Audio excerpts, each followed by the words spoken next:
Courtney Arntzen, and I'm a spiritual care provider.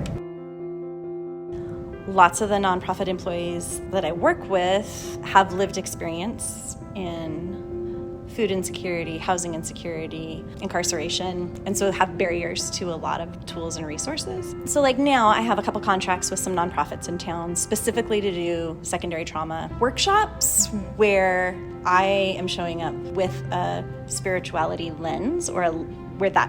can be part of the conversation. My hope with the nonprofit employees that I work with is that I can help them so that they can stay in their jobs, because our community needs people working with those who are unhoused and providing services for those with food insecurity and providing services for those who have barriers to employment.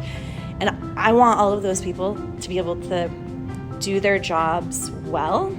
and they're often burnt out and become dysregulated and can't do their jobs well, and so they become cynical. And the reason they got into the job, because they have great compassion and empathy, becomes the reason they leave, because they can't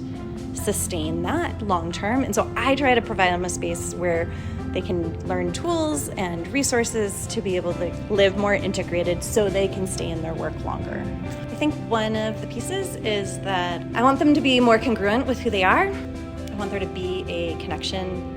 an acknowledgement and a connection and between their body, mind, spirit, whatever that means for them. I want them to be able to access all of the tools that they have available to them, and specifically in my work, if that happens to be a faith or a spiritual understanding, I want them to have a space to be able to talk about that and resource that without having to go through what can be for so many people a traumatic experience of going into a faith community. What I recognize is that people's spirituality, whatever they believe about life or death or purpose or hope or meaning, any of those questions are often confined to belief in a higher power or a faith community space. And when people don't have that, if that's not part of their life, I want them to have a space where they can bring those parts of themselves and have conversation and explore them to find out how they can help them be more resilient.